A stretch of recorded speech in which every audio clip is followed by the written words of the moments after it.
What is happening, people? Return to Premier League action after the international break. And usually an international break is a time for us fans to calm, to resettle, to watch our countries, put our feet up and relax. But it's just Tottenham we're talking about. We've changed managers. We've sacked one and appointed one since then. A lot, as always, has happened. But I'm joined by Dave from the WTF Sunderland podcast. And watching Tottenham this season's left me thinking multiple times, WTF, that's for sure. Dave, thank you so much for joining me. How are you doing? I bet you're buzzing as a Sunderland fan this season, and as we speak, sitting above Newcastle. Yeah, absolutely. It all makes it worthwhile. All those hardships that you've ever had to beat Newcastle twice in the same season makes it all worth it. Absolutely. Thank you very much for your time. Let's waste no time and talk about your season then, because you currently sit 11th place. I mean, before a ball was kicked this season, I know we've spoke earlier in the season, but did you ever imagine this? And do you think even the most ambitious Sunderland fans ever imagined this? Because probably those that are the most ambitious, tell me if I'm wrong, would have said we stay in the Premier League. A lot of people wrote Sunderland off before a ball was kicked, and some people going way too far and pushing the agenda. You wouldn't even get into double points. You've proven totally wrong. Yeah, some might say that I'm really pessimistic and boring with my predictions, but I actually predicted Sunderland to finish 10th this season, so I'm kind of pretty close to where I want to be realistically. But even then, it was towards the end of pre-season that I thought to myself, we've got half a chance here with some of the signings that we're making. They're not just your average bog standard signings, and luckily uh, we've had a chat previously. Luckily, we've got a manager whose attention to detail is absolutely phenomenal, and he's managed to gel together a whole group of new players realistically. Done a fantastic job, if I may say so. Really impressed me. Any standout individuals, and I suppose the manager's got to be top of that list, but also on the pitch, who's impressed you the most? Because I watch Sunderland, and I think you're defensively strong, you're sound, and we've spoken previous discussions, and I feel the same that when you set up well defensively, when I've watched Sunderland this year, I look at you and think you're perfect defensively. We spoke about it in the past, and I'll reiterate, I think that gives you a massive chance in game of getting a result, and also throughout the season, because you never look like you're going to be beaten. Yeah, but we had a phrase a couple of seasons back for which was till the end, a great marketing strategy that we had, and it's proved to be the theme of our play. Really, we never give up. We're always in the dogfight, and we're pretty good at that dogfight, to be quite honest. Players who've impressed me, it's never ending, Harry. It really is never ending because they've all got different qualities, and the exciting thing about it is they've been good in parts, but not perfect, if there's such a thing as perfect. So there's so much growth to come. Robin Ruff's absolutely brilliant. Dan Ballard's took the step up in his stride. Trey Hume, again, we always thought at the podcast that he was a Premier League fullback in waiting, and he seems to have stepped up to the mark and proved it. Granit Xhaka, what do we need to say? We're not a one-man team, but we certainly become an even better team with him in it. Brian Broby is at times becoming unplayable this season. Noah Sadiqi's energy is infectious. Enzo Lafia has been absolutely brilliant. Even the last couple of games, Newcastle will hate him, unfortunately, after the game at St James's Park. But Chris Rigg has stepped up. I could wax lyrical about so many of them, but I guess that's why the league table doesn't lie. Absolutely, it doesn't lie, absolutely, and it doesn't even for Tottenham, for being honest. So we'll get onto them in just a second. It's sad, but it's true. That's reality, and a lot of, don't get it wrong, there are some things in the league that I don't think represent a true feeling where a club should be. But with Sunderland and Tottenham, I think they are both where they should be, especially with you guys smashing out the park. But before we do get on to Tottenham, then talk to me about your home form, because you've been so strong at home. Not so much in the last 3 to 4 games. So yeah, talk to me about why you've been so good and why maybe the last few haven't been as good. Yeah, riding the crest of a wave, no doubt about it. There's just been momentum at Sunderland, which is something we know we have had momentum previously. It's just normally in a downward trajectory, unfortunately. So it's been nice to come up the other way. Yeah, the injuries just catching up. Granit Xhaka, I'd imagine that period of time that you speak about where we've lost a little bit of momentum, I guess. Granit Xhaka will have been carrying a knock and has been sidelined and managing through their minutes. We obviously, not just the home form, but annoyingly so to a lot of Sunderland fans, we lost the fifth round of the FA Cup against Port Vale, which is kind of unforgivable, really. But again, they're lucky that they put things right so often at this football club nowadays. They get something wrong, everybody gets something wrong, but we tend to put it right quite quickly. And obviously, beating Newcastle 2-1 at St James's Park tends to put quite a few things right. Absolutely. That's where Tottenham are different, if I'm honest. We get a setback and you think, surely it can't be any worse. And often it's 10 times worse, if we're being honest. That leads me on perfectly then to Tottenham. I said in the intro, and I meant it, part of your podcast name, WTF. That's definitely how you feel watching Tottenham and every day as a Tottenham fan at the moment. But I'm interested, as I always am, to get the outside perspective. And Dave, in this case, your perspective on Tottenham. So start the season with Thomas Frank. Igor Tudor for 7 games, now Roberto De Zerbi. So talked about all of this, but mainly what you made of Tottenham so far this season, and do you think they've got it right with the changes in manager? It's that awful cliche, Harry, isn't it? Of like they talk about a car crash. You know that you shouldn't be watching, but you kind of just can't take your eyes off it. It's fixating, and yeah, being a footballing man to watch what's happening at Spurs, it kind of correlates a little bit. The Sunderland story previously, and speaking to you, and knowing that your opinions on things and talking about bad ownership and bad boards and bad groups within the football club. Football clubs have to be going in one direction, and everybody has to be pulling the same strings, because if they're not, things can go wrong quite quickly, especially with the money involved. Listen, it's whilst I'm not a great believer in the whole big top four and the big top six and the big top 10, everyone wants to kind of break that monopoly. I certainly don't think Spurs should be in a relegation fight in any time in their career, or any time in their history, rather. It must be saddening and also maddening for you guys to three managers in one season. It's just unacceptable at any level, to be quite honest, let alone the biggest showcase on the planet. It's horrific.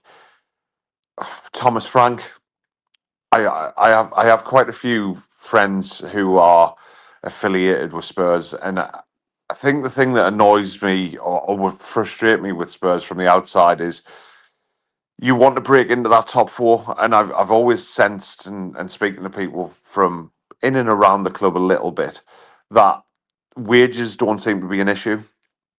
However, transfer fees are a slightly different story, and the problem is when you, and I'm not trying to be disrespectful to any footballer here, because but for me, when you're trying to take that next step up and become one of the inverted commas big boys, you really, really, really need to go out and sign the types of players who are going to take you to that level. Now, it'll be interesting to know people's thoughts on Ange Postecoglou, but since seeing him leave and hearing about this, that, and the other, his shopping list, now whether he's telling the truth or not, but people like Anton Semenyo and stuff, and the club not going towards people like that.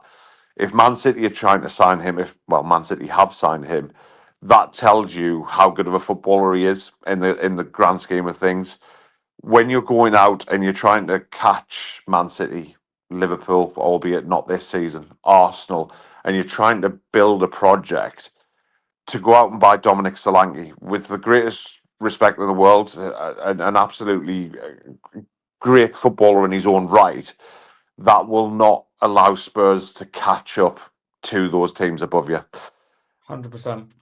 And that must be infuriating, and especially with the way that football transfers are inflated nowadays. Again, I'm not trying to be horrible to Dominic Solanke by any stretch of the imagination. I've also said in previous podcasts with our guys that if Spurs went down, he'd certainly be someone that I'm trying to sign at Sunderland, by the way. But 65 million or whatever the figure was around there, it's absolutely mad, and I think that shows a big problem with what's going on at Spurs, and it's not a nice feeling when you guys love your football club and you can see what's glaringly wrong, and yet nobody does anything to change it.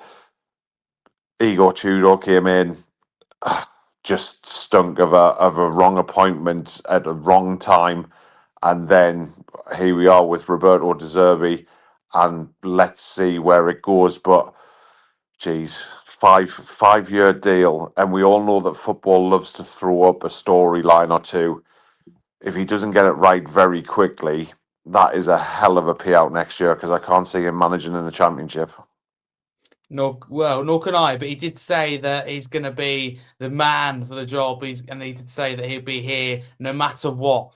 And what do you make of him saying that? Because that gave us reassurance. Myself personally, if I may say so, I don't want to speak for everyone, but it certainly gave me reassurance that he'd be here. It's contrary to what you're saying there. And I'll be honest with you, my initial concern when we were even linked to him was that I was going to jump ship. So worried about that, Dave. So the fact that he said that, and the fact that, according to several top reports of big sources, they say there is no like jump out clause, there's no breakout clause, relegation release clause. I think that's huge. It means he's committed. But the fact he says that will concern some people, but he's even already thinking about relegation. So what do you make of him addressing that straight away? It's exactly what you would want as a fan. It's exactly what you need to hear. The bigger picture of it, and I'm sure knowing you in the little bit that I've known you, Harry, will have thought it as well. I would hate to think what would be left of a Spurs footballing squad if you got relegated. I don't know where it goes. I don't know what he ends up with. I don't know who you sign. It would be an absolutely catastrophic situation if you went down. And if De Zerbi's saying that he will stick around and deal with that, but you look at it, I don't know what your opinions are on Harry, but who would you have left? Who have you got there? I can't see a Mickey van der Ven sticking around in the Championship. Not many. I can't see a Porro. I can't see a Romero. Yes, a Ben Davies and stuff, but what it would do to your playing squad, and then who do you go and sign? I mean, with the greatest will in the world, if you suddenly swap them with the likes of Sunderland and where we were, does that mean that you now go out and buy Anthony Patterson off us, Luke O'Nien off us? Because I would imagine Sunderland have kind of going to move those players on this summer and go for a higher caliber. Do Spurs then sign them types of players? And what it reminds me of is when Sunderland went down to League One and we had Brian Oviedo, we had a Lee Cattermole. Lee Cattermole was different because he had an affiliation with a football club personally. But Oviedo, I think he left us and went to Club Bruges, if I'm not mistaken, playing Champions League football. But in League One, he just looked as though he was like, I shouldn't be here. This is well beneath me, and the similarities are horrible, unfortunately. Dave, I absolutely agree with you. And before we kind of move on, another couple of things. So, according to several reports, David Alstein, the Times Sport, the Athletic, they all say that Roberto De Zerbi will be incredibly high paid, with many suggesting he'll be the third, or will be already now the third highest paid manager behind Pep Guardiola and also Mikel Arteta. So there's a big risk for the club to take on a 5-year deal. This guy didn't even reach the 2-year mark at Brighton or Marseille. Is he the right or wrong guy in a relegation battle? Because Dave, I want to know your thoughts, but my feeling is if we stay up next season, having no Europe, it could be quite exciting, if I'm honest. However you feel about the appointment, I think people, even if they don't like him or in terms of moral point of view or even footballing for whatever reason point of view, I think they've got to agree that next season, if we stay up, could be exciting. But I don't know about you from an outsider, but as a Spurs fan, I worry about the next 7 games. If he comes in and changes too much too quickly, implements his philosophy, as much as we want to see a big change to attacking football and back to playing under Ange, I don't think you do it now. I think you've got to be careful because we could be in a relegation battle. Well, we are in a relegation battle. We could be in the relegation zone very, very quickly. Yeah, if anyone enjoys listening to me and you have conversations, then we've got the WTF Sunderland podcast preview out, and we kind of mentioned, didn't we? Is it the right appointment for the short term, medium term? You hit it nail on the head. Very very exciting. No jet lag to overcome from European football. It could be really exciting. 7 games to go when you need characters, and I think Roberto De Zerbi is a character, but I get the feeling he's quite a divisive character for a start, and quite a how would I describe it? He's quite a his way his way or the highway, which is fine. Again, medium term. Short term, when you have a absolute distinct lack of characters, lack of fight, lack of everything you need in a relegation battle.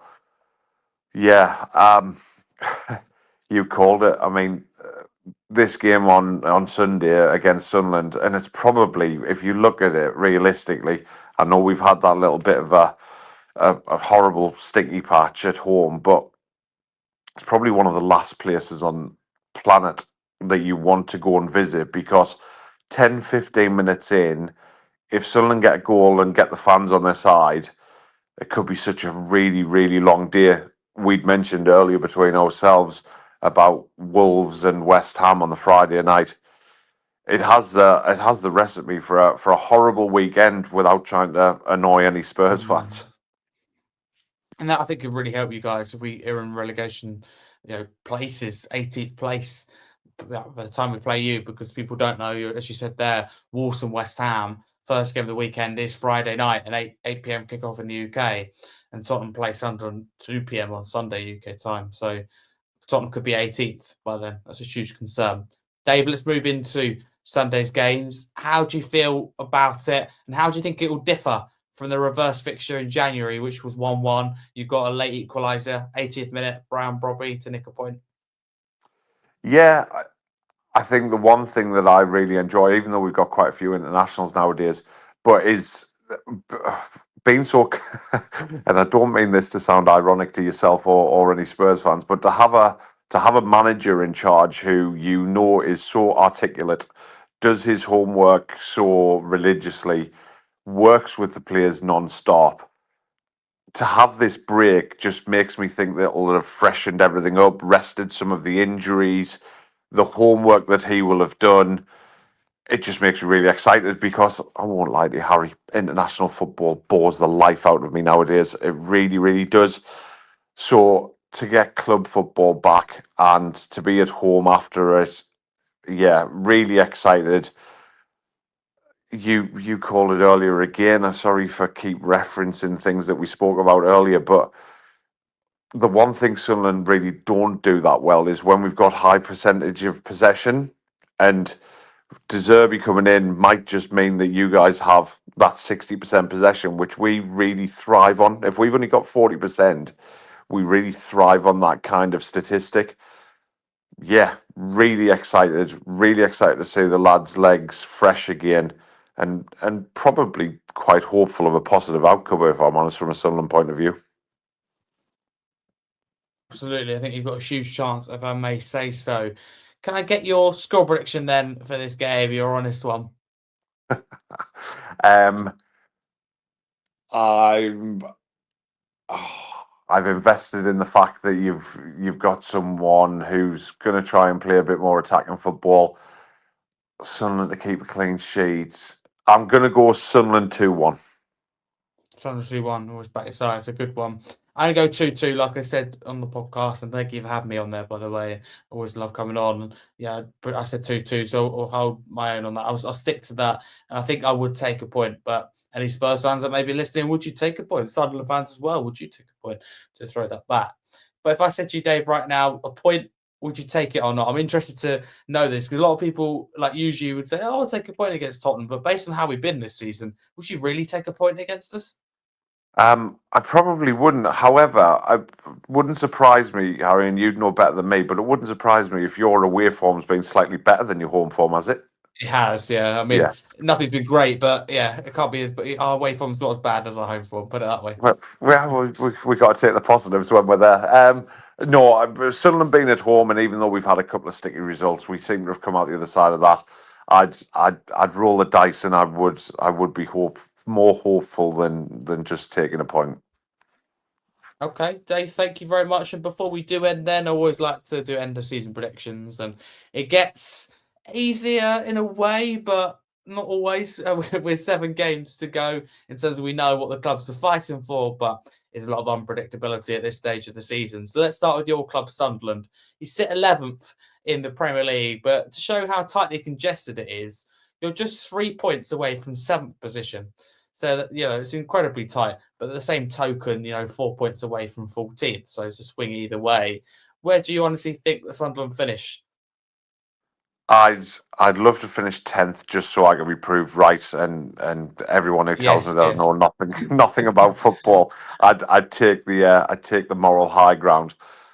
There is a real slight part of me that would love to creep into the Conference League. I'm not going to lie. Sunderland have. I'm 40-year-old as of January, and I have never ever come close to flirting with European football. As the Newcastle fans like to sing, have you ever seen a Mackem in Milan? Well, it might not be Milan in the Conference League, but I'd certainly take a little trip to Trabzonspor or something like that in Turkey, just to experience it, or have a European night at the Stadium of Light. That'd be pretty special. But yeah, I think 10th is probably about right, without tempering expectation too much. Okay, thank you. And then I want to get your thoughts on where my club Tottenham will finish. And quite shocking in the league, we've lost 15 games, only won 7 and lost 9. So again, just awful data. And last 5 games in the Premier League, 4 defeats and a draw. So form in terms of the last few games and across the season, very miserable for Tottenham. The only Premier League side without a win in 2026. So not a good look. But where do you think Tottenham will finish at the moment? It just feels like it was sinking, sinking, sinking. Change the manager, will that keep us up? Everything I hate to do it, but everything tells me that this could go horribly wrong, based on the fact that I spoke to a few people. The fact that West Ham have now been battling, whilst they haven't put together that run of 5 wins in a row or anything. I mean, who does have them results in the Premier League nowadays? Unless you're, I mean, even Arsenal and City would struggle for 5 in a row. But I just think you might have made the wrong choice in Tudor, and then also pressing the button too late. And I know that sounds crazy when he was only there for 7 games, mate. I hope not for you, because I'd like to do podcasts with you next season. But I do really worry that you might finish 18th. I'm going to say 17th, stay up on goal difference, because I said that for a while. I think I said that on yours as well, but I'm so worried, and I know it goes down to the wire. A game against Leeds is massive with 2 or 3 games to go. Chelsea, Everton, huge game. So I think it goes down literally to kind of the last half an hour of game week 38, the last half an hour of the season. I think we just about scrape it. And I keep staying on goal difference, but that goal difference is getting worse and worse and worse, to the point where it's no longer really an advantage. I'm just kind of clutching at straws. But no, it's not been good at Tottenham at all. But Dave, really, really good to talk to you. Thank you very, very much. Tell people where they can follow you personally, and also the podcast on socials for those that may be interested. Yeah, I mean, personally, I only really use X nowadays, formerly known as Twitter. But yeah, that's Dave Lawrence 208 on there, and then it's the WTF Sunderland podcast. We're on there, all your usual platforms and things like that. If you don't get bored of my dulcet tones. No, never. Always a pleasure to talk to you. Thank you very much. And I wish you, after this game, of course, all the best for the rest of the season. And thank you to everyone that has listened.